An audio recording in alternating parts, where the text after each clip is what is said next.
Hello. आज की video है आचार्य रामचंद्र शुक्ल की किताब का हिंदी साहित्य का इतिहास प्रकरण 5 सगुण धारा कृष्ण भक्ति शाखा।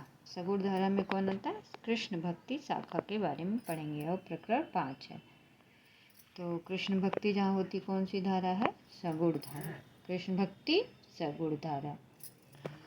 तो ये देखिए आपके आगे PDF है, इसमें पढ़ेंगे हम श्री वल्लभाचार्य जी। कौन है पहले कृष्ण भक्ति शाखा में? श्री वल्लभाचार्य जी। प्रकरण 5 सगुण धारा। पहले कहा जा चुका है कि विक्रम की 5वीं और 16वीं शताब्दी में वैष्णव धर्म का जो आंदोलन देश के एक छोर से दूसरे छोर तक रहा, उसके श्री वल्लभाचार्य प्रधान प्रवर्तकों में से थे। आचार्य जी का जन्म संवत 1535 में, वल्लभाचार्य का जन्म कब हुआ था? संवत 1535 में बैसाखी कृष्ण 11 को और लोकोवास संवत 1587 आषाढ़ शुक्ल 3 को हुआ। ये लोकवास मतलब लोक के हिसाब से 1597। वल्लभाचार्य प्रधान प्रवर्तक में से थे और आचार्य जी का जन्म संवत 1553 में वैष्णव कृष्ण 11वें को और लोकोवास संवत 1587 आषाढ़ शुक्ल 3 को हुआ। ये देश शास्त्र में परंपरागत धुरंधर विद्वान थे। इसमें थे वेद शास्त्र में, वेद शास्त्र में लिखा है। रामानुज, ये है वेद शास्त्र विद्वान थे। रामानुज से लेकर वल्लभाचार्य तक जितने भक्तार्शनिक या आचार्य हुए हैं, सबका लक्ष्य शंकराचार्य के मायावाद और विपर्तवाद से पीछा छुड़ाना था, जिसके अनुसार भक्ति अविद्या या भ्रांति हो ठहरती है। शंकर ने केवल निरुपाधि निर्गुण ब्रह्म की ही पारमार्थिक सत्ता स्वीकार की थी। वल्लभ ने ब्रह्म में सब धर्म माने। सारी दृष्टि को उन्होंने लीला के लिए ब्रह्म की आत्मकृति कहा। अपने को अंश रूप जीवों में बिखरता ब्रह्म और लीला मात्र है। अक्षर ब्रह्म अपनी अविभाव तिरोभाव की अचिंत्य शक्ति से जगत के रूप में परिणत भी होते हैं और उसके परे भी रहता है। वह अपने सत्य, चित्त और आनंद, इन तीनों स्वरूपों का अविभाव और तिरोभाव करता रहता है। जीव में सत्य और चित्त का विभाव रहता है, पर आनंद का तिरोभाव। जड़ में केवल सत्य का विभाव रहता है, चित्त और आनंद दोनों का तिरोभाव। माया कोई वस्तु नहीं। श्री कृष्ण ने परब्रह्म जो दिव्य गुणों से संपन्न होकर पुरुषोत्तम कहलाते हैं, आनंद का पूर्ण विभाव इसी पुरुषोत्तम रूप में रहता है। अतः यह श्रेष्ठ रूप पुरुषोत्तम कृष्ण की सब लीलाएं नित्य हैं। वे अपने भक्तों के लिए व्यापी वैकुंठ में, जो विष्णु के वैकुंठ से ऊपर हैं, अनेक प्रकार की क्रीड़ाएं करते रहते हैं।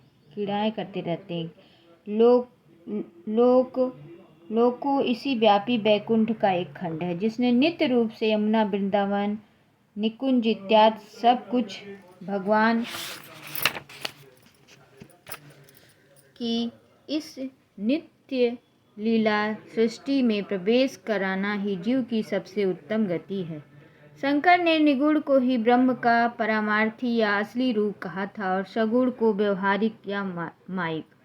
वल्लभाचार्य ने बात उलट कर सगुण रूप को ही असली परमार्थी रूप बताया और निगुण उसका अंशत तिरोहित रूप कहा। भक्ति की साधना के लिए वल्लभा ने उसकी श्रद्धा के अवयव को छोड़कर जो महत्व की भावना में मग्न करता केवल प्रेम लिया। प्रेम लक्षणा भक्ति ही उन्होंने ग्रहण की। 84 वैष्णव की वार्ता में सूरदास की एक वार्ता के अंतर्गत प्रेम को ही मुख्य और श्रद्धा या पूज्य बुद्धि को ही अनुशासिक या सहायक कहा। श्री आचार्य जी महाप्रभु के मार्ग में कहा स्वरूप है महात्म्य ज्ञान पूर्वक सुदृढ़ स्नेह से परम काष्ठा है। स्नेह आगे भगवान का रहत नाही ताते भगवान बैर बैर महत्य जनावत। इन ब्रज भक्तन को स्नेह परम काष्ठपन है, ताही समय तो महात्य रहे पीछे विस्तृत हो जाए।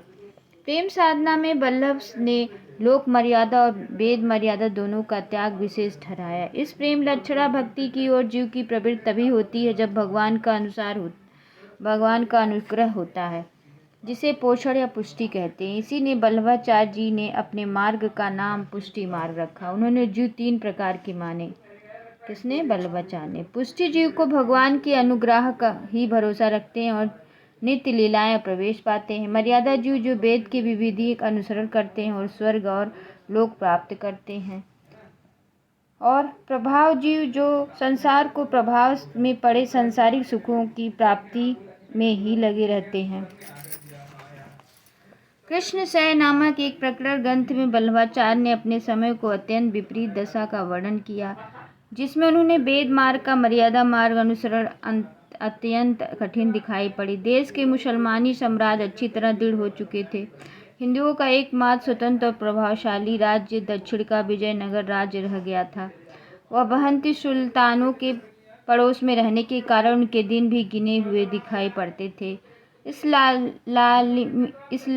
इस्लामी संस्कार धीरे धीरे जमते जा रहे थे। सूफी पीरों के द्वारा सूफी पद्धति प्रेम लक्षणा भक्ति प्रचार का धूम से चल रहा था। एक और निर्गुण पद के संत लोग वेद शास्त्र की विधियों पर जनता की आस्था हटाने में जुटे हुए थे। अतः वल्लभाचार्य ने अपने पुष्टि मार्ग का प्रवर्तन बहुत कुछ देश काल देखकर किया। वल्लभाचार्य जी के मुख्य ग्रंथ ये हैं। किसके ग्रंथ हैं? वल्लभाचार्य। ध्यान से देखिए। पूर्व मीमांसा भाष्य वल्लभाचार्य के ग्रंथ है। उत्तर मीमांसा या ब्रह्म सूत्र भाष्य जो अणुभाष्य के नाम से भी जाने जाते हैं, वल्लभाचार्य के हैं। इनके शुद्ध दैत्यवाद का प्रतिपादक यही प्रधान दार्शनिक ग्रंथ है। इसमें कौन है प्रतिपादक? शुद्ध दैत्यवाद। अणुभाष्य भी इनका नाम है ब्रह्म सूत्र का। उत्तर मीमांसा जो पूर्व मीमांसा उत्तर मीमांसा वल्लभाचार्य का है, जिसे अणुभाष्य या ब्रह्म सूत्र भाष्य कहते हैं। श्री भागवत की सूक्ष्म टीका तथा शिवबोधिनी टीका इन्हीं की ग्रंथ है। तत्वदीप निबंध भी वल्लभाचार्य की है तथा 16 छोटे छोटे प्रकरण ग्रंथ, जिनमें पूर्व मीमांसा भाष्य का बहुत छोटा सा अंश मिलता है। अणुभाष्य आचार्य जी पूरी ना कर सके थे, अतः अंत के 1.5 अध्याय उनके पुत्र गोसाई विट्ठलनाथ ने लिखकर ग्रंथ पूरा किया था। अणुभाष्य उन्होंने पूरा नहीं किया, उनके पुत्र थे विट्ठलनाथ, उन्होंने पूरा किया 1.5 अध्याय। भागवत की सूक्ष्म टीका नहीं मिलती है। इसमें भागवत की सूक्ष्म टीका नहीं मिलती है। सुबोधिनी का भी कुछ अंश ही मिलता है। प्रकरण ग्रंथ में पुष्टि प्रभाव मर्यादा नाम की प्रसिद्ध पुस्तक मूलचंद तुलसी तेलीवाला ने संपादित करके प्रकाशित किया। तो पुष्टि प्रभाव मर्यादा किसने लिखी? तुलसी तेलीवान ने। तुलसीदास तेलीवान कौन थे? वो तुलसीदास है। मूलचंद तुलसीदास तेलीवान ने लिखा, संपादित करके प्रकाशित किया था। किसे? पुष्टि प्रभाव मर्यादा की पुस्तक। ठीक है, वल्लभाचार्य की। रामानुजाचार्य के समान वल्लभाचार्य ने भी भारत के बहुत से भागों में पर्यटनों और विद्वानों से साक्षात करके अपने मत का प्रचार किया था। अतः मैं अपने उपास्य श्री कृष्ण को जन्मभूमि में जाकर उन्होंने अपनी गद्दी स्थापित की और अपने शिष्य पूरनमल खत्री द्वारा गोवर्धन पर्वत श्रीनाथ जी का बड़ा भारी मंदिर निर्माण करा तथा सेवा का बड़ा भारी मंडन बांधा। वल्लभ संप्रदाय में जो उपासना पद्धति का या सेवा पद्धति ग्रहण की गई, उसमें भोग राग तथा विलाप की प्रभुतिया सामग्री के प्रवचन के प्रधानता रही। मंदिरों की प्रशंसा, केशव की चक्कियाँ चलें, कहकर होने लगी। भाव विलास से इस आकर्षण का प्रभाव सेवा सेविका पर कहाँ तक अच्छा पड़ सकता है। जनता पर चाहे जो प्रभाव पड़ा हो, पर उक्त गद्दी के भक्त शिष्यों ने सुंदर सुंदर पदों द्वारा जो मनोहर प्रेम संगीत धारा बहाई, उसने मुरझाते हुए हिंदू जीवन के सरस और प्रफुल्लित कर दिया। इस संगीत धारा में दूसरे संपादक कृष्ण भक्तों ने भी पूरा योग दिया। सब संप्रदायों में कृष्ण भक्त भागवत में वर्णित कृष्ण की ब्रज लीला को ही लेकर चले, क्योंकि उन्होंने अपनी प्रेम लक्षणा भक्ति के लिए कृष्ण का मधुर रूप ही मर्यादा समझा। महत्व की भावना में उत्पन्न श्रद्धा, पूज्य बुद्धि, अभय छोड़ देने के कारण कृष्ण ने लोक रक्षक और धर्म संस्थापक स्वरूपों को सामने रखने की आवश्यकता उन्होंने समझी। भगवान में मर्म स्वरूप इस प्रकार किनारे रख देने से उनकी आकर्षित होने के और आकर्षित कराने की प्रवृत्ति का विकास कृष्ण भक्तों में न हो पाया। फल यह हुआ कि कृष्ण भक्त कभी अधिकतर फुटकर श्रृंगारी पदों की रचना से ही लगे। उन्होंने रचनाओं में न तो जीवन के अनेक गंभीर पक्षों को मार्मिक रूप स्फुट किया, न अनेक रूपता आई। श्री कृष्ण का इतना चरित्र ही इन्होंने न लिया जो खंड काव्य, महाकाव्य आदि के लिए पर्याप्त होता। राधा कृष्ण की प्रेम लीला ही सब में गाई। भागवत धर्म का उदय यद्यपि महाभारत काल में ही हो चुका था और अवतारों की भावना देश में बहुत प्राचीन काल से चली आती थी, पर वैष्णव धर्म के सांप्रदायिक स्वरूप का संगठन दक्षिण में ही हुआ। वैदिक परंपरा के अनुकरण अनेक संहिता, उपनिषद, सूत ग्रंथ इत्यादि तैयार हुए। श्रीमद् भागवत में श्री कृष्ण के मधुर रूप विशेष वर्णन होने से भक्ति क्षेत्र में गोपियों के ढंग में प्रेम का मधुर भाव का रास्ता खुला। इसके प्रचार में दक्षिण के मंदिर में देशदासी प्रथा विरोधी रूप सहायक हुई। माता पिता मंदिरों में लड़कियों को चढ़ा आते थे, जहाँ उनका विवाह भी ठाकुर जी के साथ हो जाता था। उनके लिए मंदिर में प्रतिष्ठित भगवान की उपासना पतरूप में विधेय थी। इन्हीं देवदासियों में कुछ प्रसिद्ध भक्तिनी भी हो गई। दक्षिण में अंदाल इसी प्रकार की एक प्रसिद्ध भक्तिनी हो गई, जिनका जन्म संवत 773 में हुआ। अंदाल के पद द्रविड़ भाषा में तिरुप्पाई नामक पुस्तक में मिलते हैं। किसमें मिलते हैं? तिरुप्पाई।